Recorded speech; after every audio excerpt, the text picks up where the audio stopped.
This is a new experience for me. Before I get started, I would just like to preface this little speech by saying I'm originally from the East Coast, and I grew up in Baptist churches. So I don't know how this is going to go. I could end up getting the Holy Ghost and running laps around the church. I don't know. I also lost my glasses recently, so. And lately, I've been a crier. I am pregnant, so if I just start busting out in tears, just roll with me.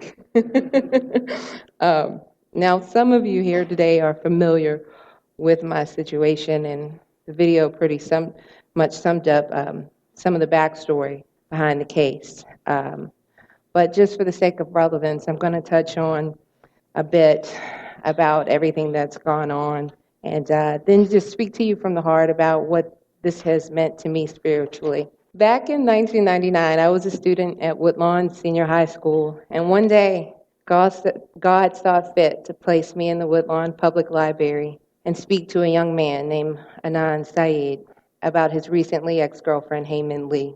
And you saw pictures of them in the video, but there they are. Little did I know that young man would soon be arrested and convicted for the murder of that same young lady, and that he would spend the next 17 years of his life in prison for a crime that he's always claimed he never committed. Nevertheless, the day after his arrest, I saw fit to visit his family and provide them with details of my encounter with him in the library. And that evening, I went home, and within the next 48 hours, I wrote him 2 letters while he was still in jail. Those letters have been plastered all over the internet since. In my letters, I referenced the conversation to him and mentioned that I spoke with his family. I asked him questions about what was going on, and I let him know that I was willing to account for the few minutes that we managed to speak in the library. In any case, I never heard back, and like I said, he was convicted. The funny thing is that all the while this was going on, I still remain clueless about the case itself, the trial details. I was even unaware that our conversation took place during the very same time that the state of Maryland accused him of committing the murder. So a year goes by after his conviction, and in early 2000, a family friend of his comes to my house, and she approaches me in reference to the letters that I had written him in jail the year before. The family's friend, her name was Rabia Chaudhry, and you saw her in the video. There she is. And she wanted to speak to me to find out whether I indeed remembered speaking with him in the library that day and if all the things I wrote in the letters were true. Long story short, I ended up signing an affidavit to that effect, and once again, didn't hear anything. Went on with life. So fast forward 10 years later, 2010. My husband, Philip, right back there recording, and we had just got married a few months before, and we were living in Oregon when a private detective shows up looking for me by my maiden name. Now, you could say unfortunately or fortunately for me, they didn't run into me. They ran into Philip. And so the conversation that took place with Philip. Needless to say, I was still caught off guard, and so I attempted to seek legal advice, but it was to no avail because I didn't know anyone in the legal field in Oregon, and my Washington family members here in Spokane who are lawyers advised me that I had to have a Maryland attorney give me legal advice because everything that was going on in Maryland. And and unfortunately for me, I couldn't get a Maryland attorney to call me back. So, I was just pretty stuck between a rock and a hard place. And in my desperation, I got the bonehead idea that I was going to track down the original prosecutor and see if he knew what was going on. Because, of course, he's the guy in the white hat. He was the prosecutor in the original trial. If anybody should be able to shoot straight and tell me what happened, you would think it would be him, right? Well, unfortunately for me, during the process of having that conversation with the old prosecutor, I was basically misinformed about a lot of the trial details, everything from the DNA evidence to witness information. And I was made to believe that the new defense attorney was just trying to use me to manipulate loopholes in our criminal justice system. So needless to say, I never followed up with the new defense attorney. And about 4 months later, Philip, my husband, he accepted a job here in Spokane, downtown. And so within a week, we had to pack up our whole house and move. Now, 4 years later, it's 2014, I go to get the mail one day, and as I'm walking back, I find a letter from a reporter named Sarah Koenig. She was the lady in the video with the microphone. Now, Sarah was referred to the case by the original family friend, Rabia Chaudhry, whose picture was just up there, and she wanted to ask me a couple questions because she was looking into the case, and a lot of things just didn't make sense. She was trying to put pieces together, and one of the really big pieces that didn't make sense to her was me, and why I had never been contacted by the original defense attorney. So we got to talking, and she eventually asked if she could record the interview, and I obliged, not realizing that the recording was going to be used in an online radio presentation that she was doing in the form of a podcast. You can ask a lot of people, and in 2014, there were a few podcasts, but none of them were really, really popular like they are now. And so I just didn't have any idea when she referenced certain things, like the company that she was affiliated with. It just went right over my head. So 10 months later, here I am, stay-at-home mom, dealing with my two kids, two little boys. Very rambunctious. They keep me busy a lot. And one day, I start getting text messages and Facebook messages and emails from friends saying that I'm on the radio. Now, of course, this made no sense to me, right? Imagine if somebody just called you today and said, "Hey, I'm listening to you on the radio right now." You would be like, "No, you're not." Right? I knew I hadn't called into any radio stations since I was probably about 14. So I thought it was a case of mistaken identity until one of my friends said, "No, I'm listening to you on the radio on the internet. You need to go to serialpodcast.org." So I'm like, okay, whatever. She's been drinking the sauce or something. And so I go to the website, and the first thing that I see in big bold letters is The Alibi. And this is what it looked like. So I started to read the little excerpt there, and I realized that, this is a story about my old classmates. One who's been in jail for, about 15, 14 years at this point, and the other who's been deceased for the same amount of time. So I click play. On the real website, there's a little play button. I click play, and I start to listen to this radio show. And it dawns on me that the alibi is in reference to me. And it's at that point that I start to hear my own voice on the radio show. So, of course, as you can imagine, I was less than pleased and unpleasantly surprised.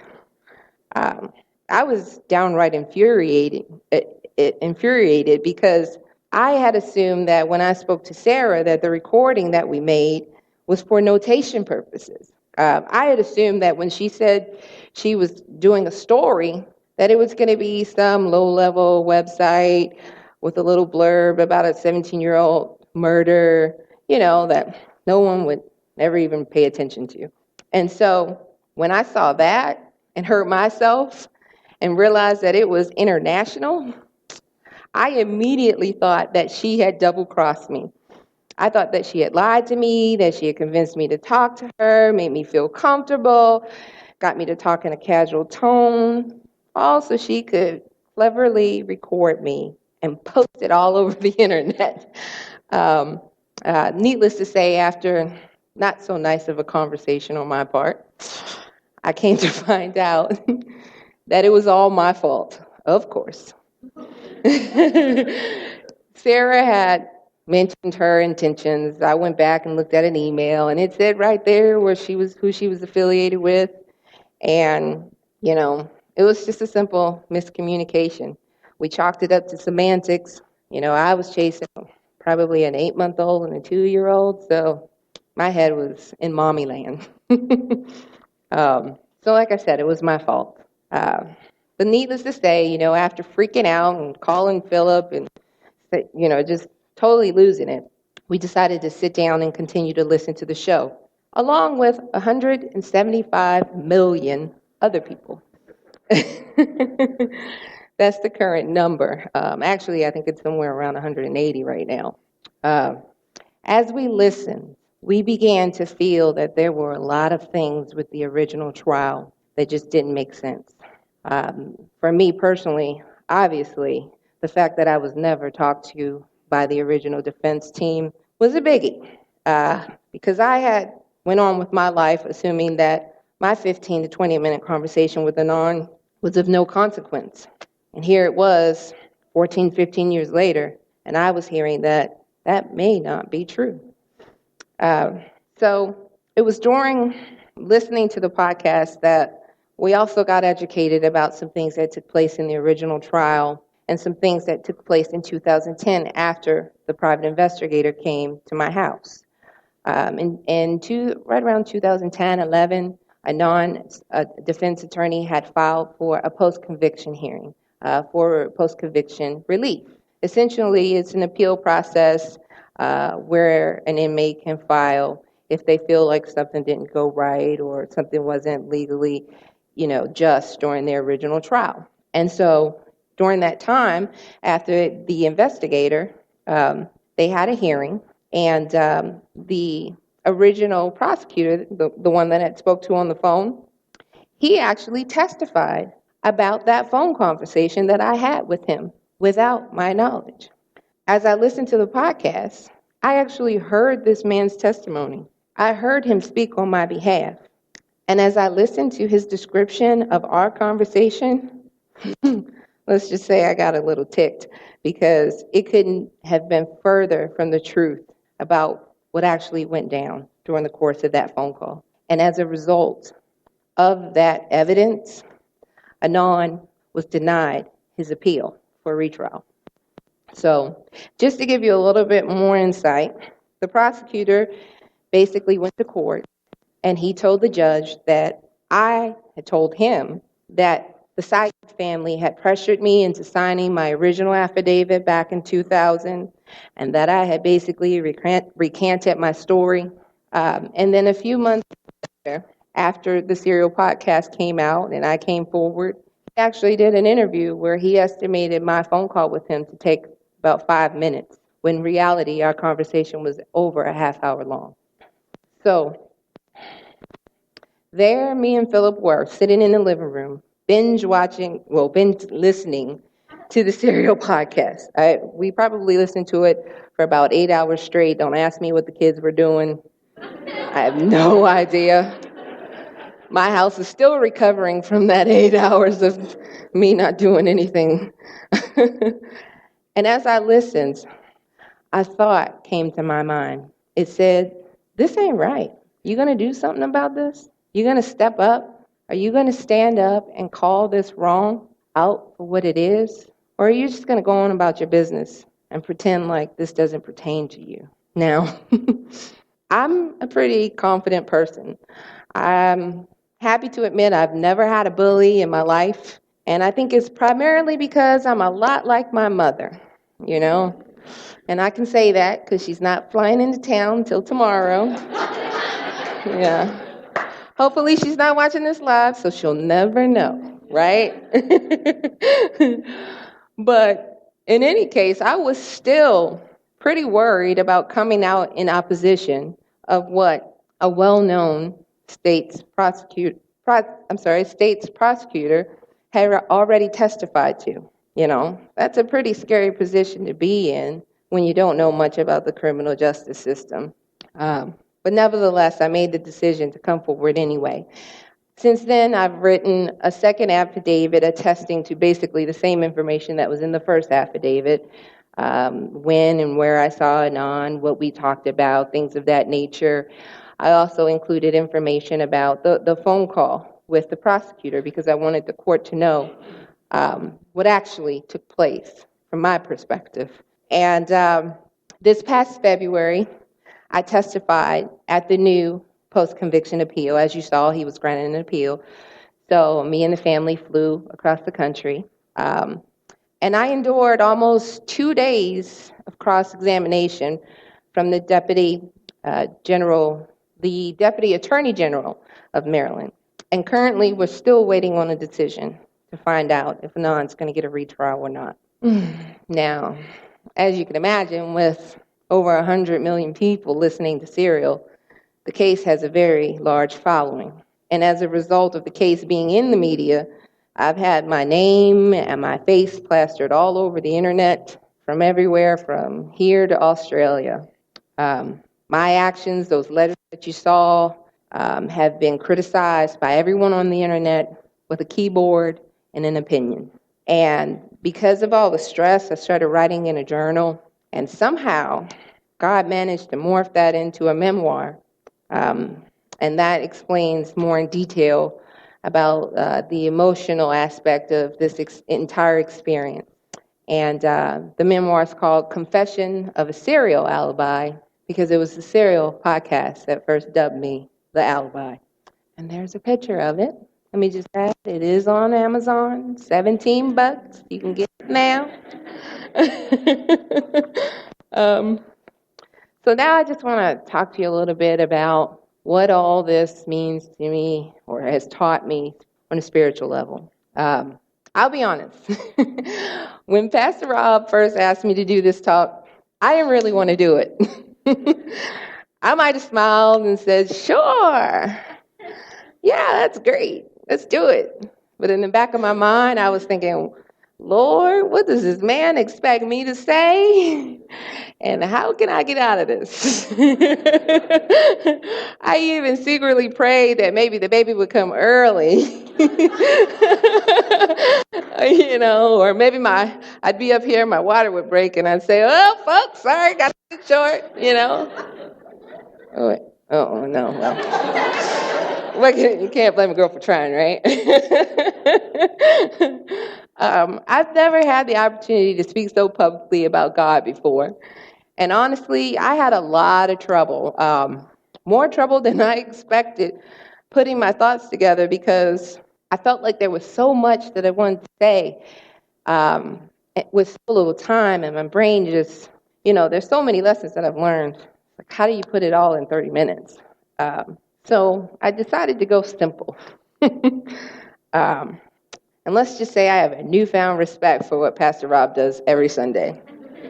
The man has a gift, because it ain't easy. So considering that I'm not a professional speaker, I figured I'd just go ahead and lay out the 3 things that I want to say to you at the very beginning. That way, if you need to go to the bathroom, you get a little sleepy, you get the gist. The first thing I want to say is, if you're going to ask God for guidance, you better be ready. You better be ready and willing to be obedient to His plan and go wherever it takes you. The second thing that I want to say is, learn to trust in God and listen to your heart, because your heart is where God lives. And the third thing that I want to say is, don't worry about what other people have to think about you or say about you, because the opinions of man are only temporary. Like I said, follow God in your heart and know that He's got your back. And at the end of the day, His opinion and His judgment is the only one that's eternal. Okay, you guys ready? Okay. Now, all my life, I've heard sayings like, trust in the Lord. Girl, don't you know you are fearfully and wonderfully made? And all my life, I've been told that God has a plan for each and every one of us. But in all honesty, it wasn't until the past year that I really began to live those words and trust that they were true in my heart. As Christians, I think there's quite a few things that we like to talk big about from time to time, but behind closed doors, we struggle with. I think truly trusting in God is one of those things for a lot of us. A lot of times in life, there are situations that feel so overwhelming that you just don't know what to do. And for a lot of us, out of pure muscle memory, that's when we turn to God in prayer, because that's what we've been told to do. Now, that's great. Prayer is wonderful. However, the problem comes in because a lot of times we pray to God for an answer, we get an answer, and then we don't want to listen. You know, a lot of times we want to do what's convenient for us instead of actually doing what God has told us we need to do. Now, James 1, verse 22 through 27 says, "Do not merely listen to the word and so deceive yourselves. Do what it says. Anyone who listens to the word but does not do, anyone who listens to the word but does not do what it says is like a person that looks into the mirror and after looking at himself goes away and immediately forgets what he looks like. But whoever looks intently into the perfect law that gives freedom and continues in it, not forgetting what they have heard and doing it, they will be blessed with whatever they do." So for me, I had to stop and teach myself. I had to learn to stop taking God's answers to my problems and trying to make it convenient for me. Because in my convenience, I was actually combating God and making myself the enemy of God's plan for my life. I had to learn the difference between feeling my own spiritual growing pains and feeling the temptation of the enemy trying to turn me away from doing what God really wanted me to do. Now, I know as I stand here today saying that, I make it sound so simple. But that's the beauty of hindsight, right? In reality, when you're going through, it's not an easy thing to differentiate. So for me, I had to come up with a way to simplify it. And I did so by learning to repetitively ask myself one question: what does my heart say to do? Now, the reason I say my heart is because for me, my heart is the place where God lives within me. In my opinion, it's no mistake that when people give something their all, we like to say, "Oh, he's got a lot of heart." Or when people care a lot for something, we refer to them as having a big heart. Or when a person shows themselves to be open and honest about something, we refer to them as wearing their heart on their sleeves. So for me, like I said, I constantly ask myself, what does my heart say? Because in all honesty, my body is weak. My body says I'm pregnant, I'm tired, I'm suffering from chronic morning sickness, I have to pee every hour. I don't want to fly across country with 2 toddlers, dealing with traveling with car seats, getting them through TSA, taking potty breaks in nasty airport bathrooms and airplane bathrooms. Ugh.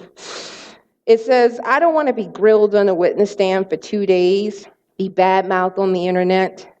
But my heart says, Asia, do it anyway, because it's the right thing to do.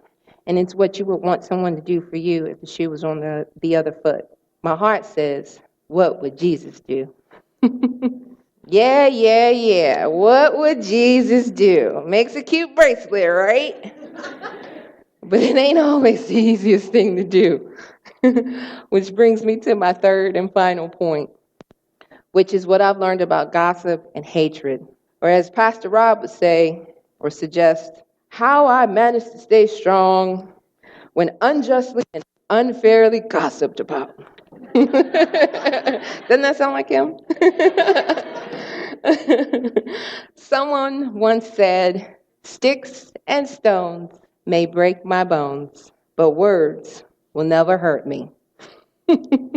Now, we're all adults in this room, so I can say what we all really know, right? Talk about a load of baloney. Words hurt.